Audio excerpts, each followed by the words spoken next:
Merci, Madame la maire, Monsieur le préfet de police, mes chers collègues. Tout vient à point à qui sait attendre. Patients, les centristes l'auront été, vous en conviendrez. Ils auront milité, et nous avons milité sans relâche depuis de longues années pour la création d'une police municipale à Paris, au départ contre l'avis général des chefs de l'exécutif parisien, de droite ou de gauche, puis contre la gauche, et enfin contre une partie de la gauche. Et puis l'année dernière, le 3 juillet 2018, en marge du Conseil de Paris, c'est l'amorce du grand virage. Vous annoncez la tenue d'un audit sur le dispositif de sécurité parisien et vous précisez alors, je cite, « peut-être qu'il conduira à proposer un certain nombre de modifications, peut-être l'idée d'une police parisienne, moi je n'ai pas de tabou ». Poser la question en ces termes, c'était déjà y répondre. Je me souviens d'ailleurs de l'émotion de certains de vos partenaires de la majorité qui murmurent ce jour-là, dans les couloirs, « attention, cela sent le glissement électoraliste ». Eh bien, ils n'auront pas eu tort, car en annonçant la semaine dernière à la presse votre volonté de créer une police municipale à Paris, 30 minutes à peine après le début de restitution de l'audit sécurité commandé, vous avez officialisé une volte-face et un pied de nez à une partie de votre majorité. Ils avaient bien raison de murmurer. Quant aux plus indécis d'entre eux, les sondages sans équivoque sur les souhaits des Parisiens en matière de sécurité auront fini par disperser leurs doutes. Mais nous aurions mauvaise grâce à nous plaindre de cette annonce tant désirée. Nous ne pouvons que nous féliciter de cette magnifique conversion, mais il faut maintenant sortir du flou et entrer dans le concret, de nombreuses questions restant à ce jour sans réponse. Vous annoncez, Madame la maire, vouloir écrire au ministre de l'Intérieur et faites état de premiers échanges avec lui.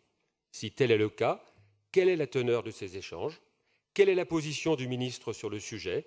En clair, nous souhaiterions connaître aujourd'hui l'avancée de la discussion entre le gouvernement et la ville de Paris.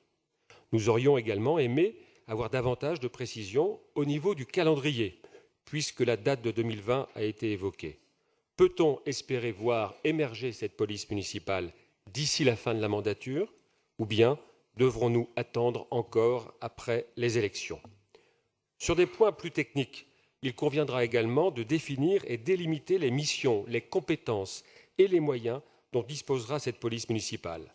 D'une part, pour coordonner et articuler au mieux son action avec le travail de la police nationale, afin que les deux polices qui opéreront dans la capitale puissent travailler main dans la main en bonne intelligence. D'autre part, pour donner à cette future police plus de responsabilités, mais aussi plus de visibilité que l'actuelle brigade anti-incivilité, dont le rôle reste trop mal identifié par les Parisiens. Sur ce point, nous espérons qu'un cadre réglementaire lisible sera adopté pour nos agents et pour les Parisiens. Je parle de lisibilité, de visibilité. Cela m'amène à une question importante pour le groupe UDI Modem, qui est celle de l'uniforme. Soyons clairs, pour que le travail de nos agents de police municipale soit efficace, il faut qu'il soit visible, et cela passe par des signes distinctifs comme celui de l'uniforme. Les conclusions de l'audit ont le mérite d'être claires. 18% des Parisiens ont peur dans leur quartier le soir, 27% évoquent le deal de rue, 24% évoquent les bandes de jeunes, 20% estiment que la présence policière est insuffisante, voire inexistante. Il est donc évident que la présence de policiers dans les rues de Paris permettra de renforcer le sentiment de sécurité des Parisiens, à la condition, bien sûr, qu'ils soient identifiés par les habitants. Et à condition aussi que l'on s'organise sur la base de la sectorisation dans les arrondissements, afin de permettre aux policiers d'être au fait des rues et quartiers qu'ils protègent pour plus d'efficacité. Pour ce qui concerne l'armement, nous appelons en revanche à la plus grande prudence. Il faut procéder par étapes. La création d'une police municipale avec matraques et bombes lacrymogènes, nous l'avons dit, c'est une bonne chose. Et si l'on doit s'interroger sur un renforcement des moyens des agents, cela ne pourra se faire, à notre sens, qu'après un temps dédié à l'expérimentation. On pourra alors discuter sereinement de la pertinence d'un armement intermédiaire comme le pistolet à impulsion électrique. Nous n'ignorons pas les risques auxquels peuvent être confrontés les agents de police en uniforme dans le contexte actuel. Cependant, la question de l'armement doit s'inscrire dans une réflexion plus large sur le rôle de cette police municipale et les missions qui lui sont assignées. C'est la raison pour laquelle le groupe UDI-MODEM souhaite que le débat sur l'équipement soit conduit en totale concertation avec les agents eux-mêmes. Ce n'est pas une décision qui doit être prise unilatéralement par l'exécutif parisien. Il faut en discuter avec ceux qui sont sur le terrain. Nous sommes ouverts pour participer à une discussion sur cette question, mais il est important de garder en tête ce que cela signifie.